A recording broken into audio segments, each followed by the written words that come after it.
We have right here in studio not only to talk about his career and a little bit of sports, but also his book, Change of Seasons, that's been out there for everyone to buy at your local bookstore and or online for a few months now. John Oates is here in studio. Good to see you, sir. Nice to be here, Rich. Dulcet tones, huh? Did you like that? I did like that. Very nice. How have your tones Very been? erudite. Do you like that? Yes. I like. You know what?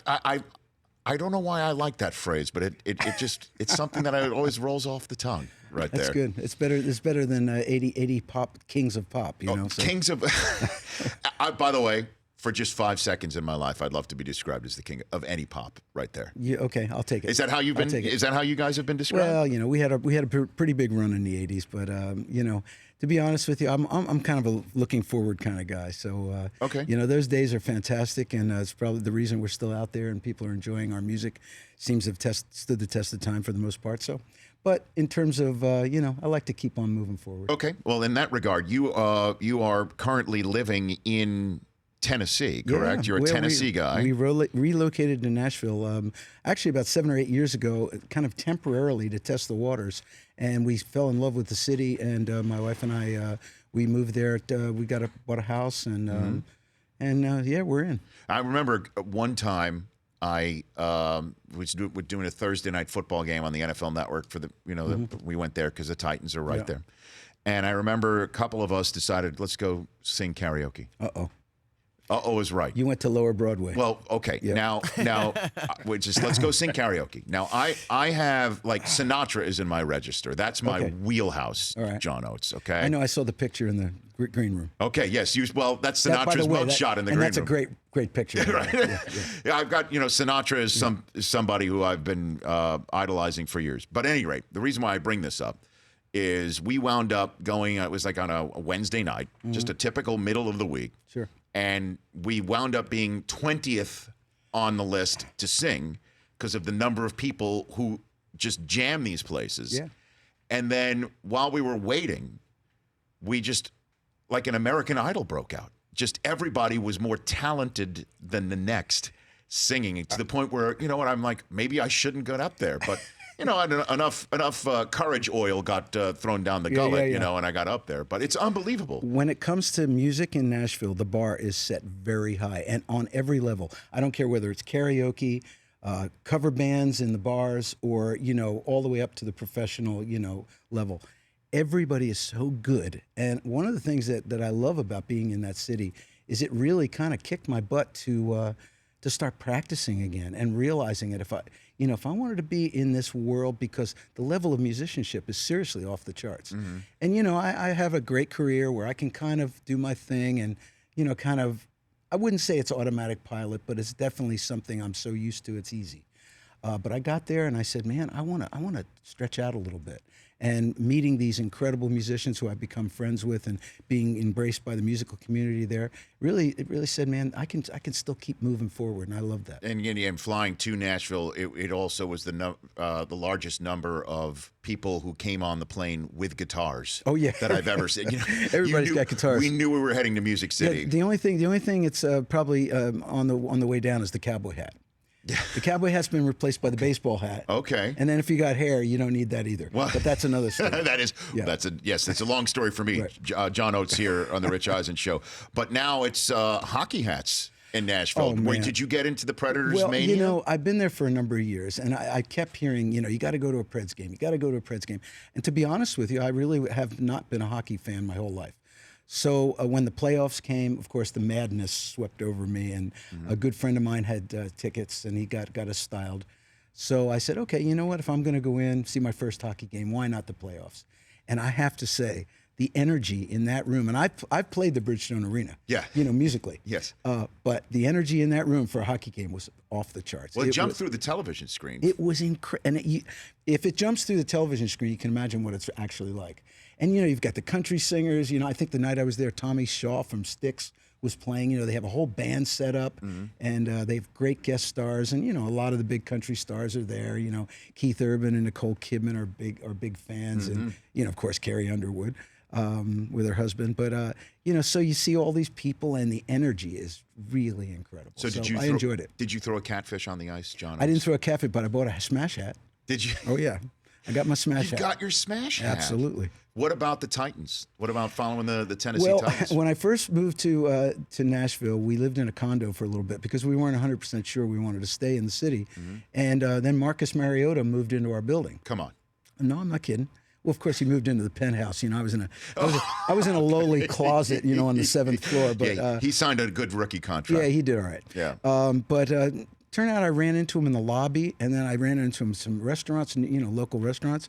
Cool, great guy, so polite and nice. And I dug him because I liked him at Oregon. You know, I watched him at Oregon. I always thought he was great.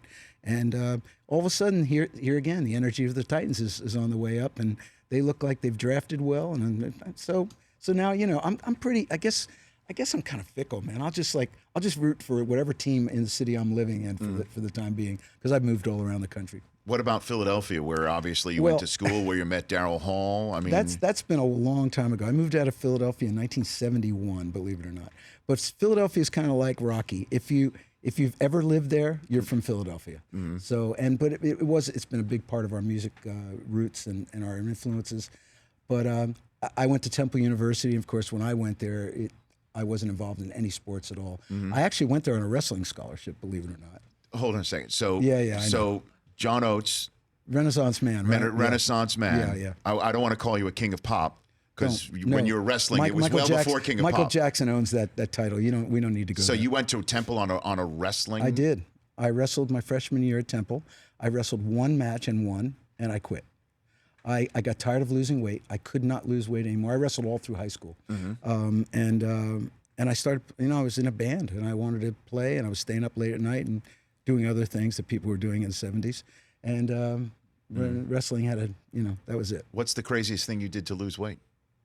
Oh well, back in those days when I went to high school, you know, they didn't have people watching over your diet and making sure. You know, we wore rubber suits and went into like with sweatsuits on top of rubber suits, sitting in a steam room and starving ourselves. I mean, they didn't care about kids in those days. Right. When did you realize that you had a gift for music, John? When was that? Well, that's been my whole life, really. I started singing when I was a little kid. I was, I don't know why, it just happened.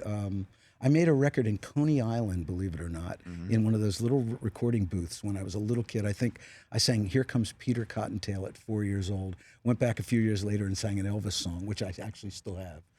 And what do you mean you still have it?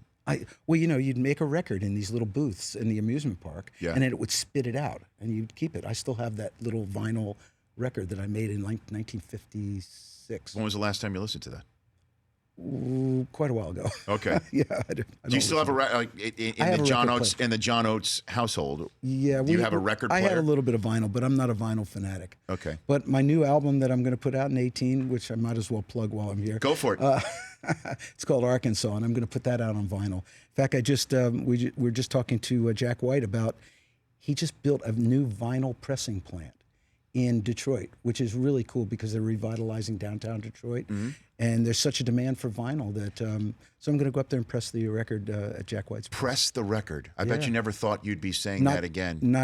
You're right. Right. But you know what? Vinyl is cool, and the music business needs whatever encouragement it can get at this point. Okay, so I'd like to take a break and talk some more about your beginnings. Yeah. And the days of you and Daryl Hall getting together, if you'll indulge. And then also get a little bit more into that time. I guess you would be down in the lobby, and there's Marcus Mariota visiting the same mailbox right there. That's interesting stuff. John Oates is here on the Rich Eisen Show. Again, the book Change of Seasons is out there for to read and enjoy John Oates' career, and we'll get a little bit more into that book when we come back. Leonard Fournette of the Jacksonville Jaguars also still to come here on this edition of the Rich Eisen Show. Change of Seasons is the book. John Oates is the author, and he is sitting here on the Rich Eisen Show studio. Your Kiss is on my list from back in the day, right here on the Rich Eisen Show with John Oates. So let's talk about some of these hits that you and Daryl Hall created. All right. Okay. Who is the rich girl? Is there a specific rich girl that's out there, It's a John? funny story. It was actually a guy. There was a guy who was friends with Daryl's girlfriend in college, and he was a trust fund kid who had tons of money and no responsibility, and he went off the deep end, and he was a complete, kind of wacko. He was relying on his old man's money? He was relying on his old man. And Daryl actually just sat down and just as a joke said, "You're a rich guy and you've gone too far," And obviously, he realized immediately it wasn't going to be rich guy, and just changed it to rich girl. So it's literally that's where the song came from. So it was about a guy yeah. who shall remain nameless. Yeah. Well. Okay. He's long since gone on that.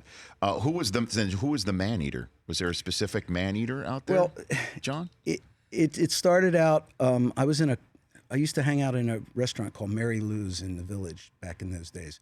A lot of musicians, actors, models, and groovy '80s types would kind of hang out there. And one night, this gal came in, and she was a model. She was absolutely devastatingly beautiful, but she had the foulest mouth on any human being I've ever heard. And her great beauty and her disgusting vocabulary kind of like went, I went like, she would just chew you up and spit you out. I was kind of excited and scared all at the same time. And I went back and I started writing, she'll chew you up, she'll spit you out. And that evolved into the song. And then I came up with this kind of reggae version of it, and then I played it for Daryl. He said, "Let's do more of a Motown feel," and we just finished it up. But the reality is, when we started writing the lyrics, we wrote it about New York City. The Man-Eater is actually the city of New York in the '80s, with that, that Wolf of Wall Street mentality. Sure. That more is better. The guy who dies with the most toys wins. So it's really kind of without being too highbrow, it was a metaphor for New York City. So who was the inspiration for Kiss on your list? What was there any specific? Well, I don't know where that inspiration came from, because the idea came from a gal named Jana Allen, who was Daryl's girlfriend's sister, and she was an up-and-coming songwriter, and she actually came up with that title. She just came up with that? And then Daryl worked on it with her.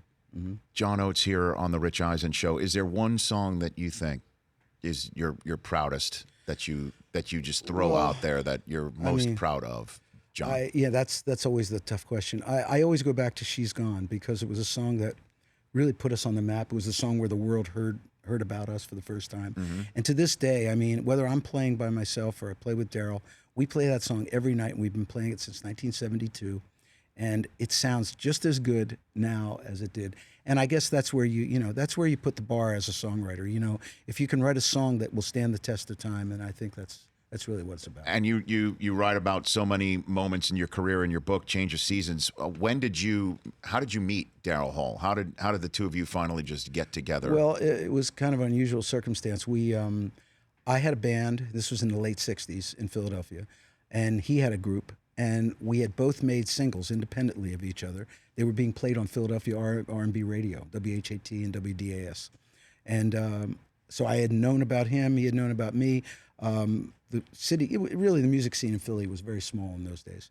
And we both got invited to do a record hop, which like a teenage dance, in a pretty tough neighborhood in West Philadelphia. We were waiting backstage to go and lip sync our songs, and a gang fight broke out. And there was like shots and screaming and yelling. We went down the service elevator, and that's exactly how we met. And then we were like, oh, well, I go to Temple University, and circumstances happened after that. Two of the guys in my band got drafted into Vietnam. I joined Daryl's group as a backup guitar player. That group fell apart. He and I started hanging out and making music. And then the rest was history. Sort of, yeah. Well, no, not sort of. I mean, come on, John. Was there ever a moment, though, where you talked about having Oates and Hall? Well, he's older than me, so I always I like to be deferential to him. Okay. Yeah. So that was basically it was age. Yeah, it's all about age. Age before ego? Yeah, it's all age before ego. Good. I like that. And you know what? I'm going to add that into my repertoire. Will you use that? I will. I don't. Rich, I will use that. I don't require dulcet credit. tones and age before ego. The dulcet tones of John Oates, who puts age before ego. I will remember all these things. Here on the Rich Eisen Show. Is there anybody whose music now you appreciate? Oh, I'm a fan of a lot of greats. I mean, I'm very much into like the Americana roots music scene. Alabama Shakes, Mumford and Son. My Morning Jacket, guys like that. And I like a lot of that stuff. But in terms of pop, man, I love Bruno Mars. I think Bruno Mars is doing it, man. He is. Can I say badass on? You may. There's been far worse said into that microphone in front of you. Well, John. he's badass. I love him. I love what he's doing, and I think it's and I like Justin Timberlake. There's a lot of great people out there. Yeah, Bruno did the Super Bowl in New Jersey, the New York, New Jersey Super Bowl, which it was real fortunate for him and the NFL. It was an unseasonably balmy 60-degree day on that first Sunday in February, but him signing up for it, he had no idea. He could have been out there in a 10 degrees. Remember Prince in the Rain? Prince in the Rain. That was bad too. That was badass. I'll never forget this, John. Prince in the Rain, being there and seeing it. Yeah. Well, I'm there. I'm good. Yeah. I've been fortunate to be at every Super Bowl, and I've been fortunate to interview every Super Bowl act for the NFL Network. Okay. With a couple better of or worse? Well, no. Well, it's been interesting. Okay, because for various reasons, Mick Jagger actually broke down Super Bowl 40 like he was an NFL on-air analyst. He knew everything about the Steelers and the Seahawks. He's a smart guy. He broke it down. Turned 74 yesterday, by the way. But anyway, the reason why I bring this up is that Prince was one of the first people to not only say no interviews, but he didn't do a press conference either. Right. He didn't hold a press conference. He held a concert. Yeah. For the media members. Oh, he did. Yes, and it was separate from the instead of getting up there and answering all these questions from the members of the media. Let me just play. That's it. I'm gonna let my music speak for myself. Well, one of the greats of all time, no doubt about it. What's the gig that you want to do? If you could choose one. Stay home. Are you? Hey, I travel all the time, man. I swear. People always stay home gig. Yeah. Where do you want to go? My house, pretty much. I've been on the road since I've been 18. That's a long time, and I still love playing. Believe me, I do. But if I'm left to my own devices, I love staying home. I love writing songs. I like going in the studio with and creating new stuff. That's what keeps me going. So what is the best venue you have played personally, or you with Daryl Hall? Well, played together. The big ones always stand out because Live Aid, the first Live Aid, which we played with Mick Jagger, which we headlined, and we had Tina Turner and Mick came out, and that's when he ripped her skirt off, and it was pretty incredible. We had Eddie Kendrick and David Ruffin from the Temptations sang with us, and we kind of reprised our Apollo Theater show. Playing the Apollo Theater back in the 80s with them was an amazing moment.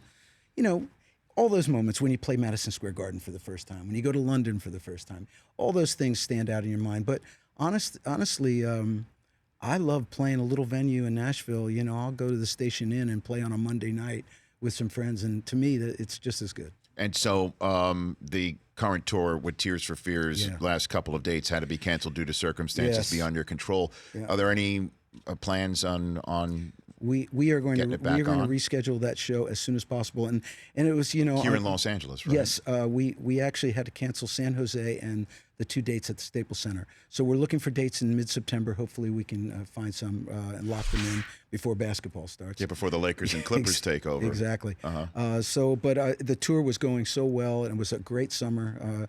Loved the Tears for Fears and just loved the whole package. It was really great. And we can't forget the Los Angeles Kings play there as well. No, don't forget you're a hockey fan now. I am. Okay. Thanks to the Preds. Thanks for reminding me. No, I don't want hockey fans coming after you in your hometown because people have totally found it. Yes. The athlete that has come up to you to say, "I love your music," that you were really, impressed with or blown away. You mentioned Dan Marino in the television-only segment. The radio audience now. Well, back in the 80s, there were a lot of every time we'd go to a football town, football players would always come out. I became really good friends with Dwight Hicks, who was a cornerback for the 49ers. Sure. And then Mean Joe Green, and those guys from the Steelers used to come around. Carl Eller. And it was cool. I mean, we used to go to parties with those guys. I felt very safe, by the way.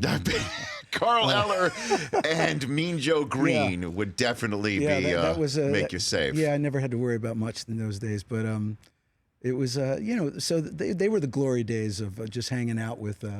But it's very similar to what, the young pop artists of today, the contemporary artists of today, Sure. they hang out with, the modern sports stars. It's always that intersection between music and sports. And Johnny Mac, you've come across his path? Well, I've known John for a long time. I was a very avid tennis player, and I lived very close to Mats Wilander in Connecticut for a while. And Mats was also a musician. And when they would do the U.S. Open, Mats would always have, after they resurfaced the courts at the U.S. Tennis Center, Mats would have his personal court resurfaced with the exact same material. Okay. So they could practice on the same surface. So he would always have a bunch of guys come over to the house, and he'd call me up and say, hey, I got a bunch of the guys coming here. You want to come over? And I go, yeah, of course, being a tennis fan. So I'd show up with my little tennis racket. And so one day I went over to Mats's house, and they were all having lunch and hanging out in the house. And he said, Mac's out on the court. He's John McEnroe. Yeah, he's stretching out. He said, why don't you go out and hit with him? I went, okay. So I went out there, and I'd known John, but, and he said, yeah, let's hit. So I'm out there. There's nobody around. It's just me and John McEnroe, and we're hitting. And I'm going, this is freaking amazing. I said, I wish someone could see this. Yeah. But the coolest part was, and I was an okay club player. I could hit the ball. But, when you compare yourself to a pro, it's a whole other thing. But he's going through his whole McEnroe thing. So he's hitting these shots, and if he hit a shot he didn't like, or he'd be like, he'd be throwing, and I'm going, this can't be really happening. And that's a level of competitor that he was, and it was really cool. It was really cool. And I like I said, I wish someone could have seen it, but nobody did. So. No, but it's a great story. But it's not a lie. It's real. It is not a lie. It is not fake news. And so there are two Johns out there. Oates was the one to say to McEnroe, "You can't be serious," because he was flipping out. Yeah, fantastic. He yelled at me one time. We were playing a video game somewhere in New York City at somebody's house one time when video games just came out. Yeah, and he did the same thing in the video game. He actually yelled at me and said, "You're not trying, man." He goes, "You're not trying." I said. It was like weird, but you know what? That's what a competitive spirit's all about. John, thanks for coming in here. Oh, Congrats on your book, Change of Seasons. Yeah. We're all big fans of your work and your music for many years, so Thanks a lot. we're really appreciative. Thanks for coming in. Appreciate it. You bet. The Rich Eisen Show, weekdays at noon Eastern on radio stations across the country and audience. If you liked some of that, get some more of that on the Rich Eisen Show app. Follow all the information you see right here on the Rich Eisen Show.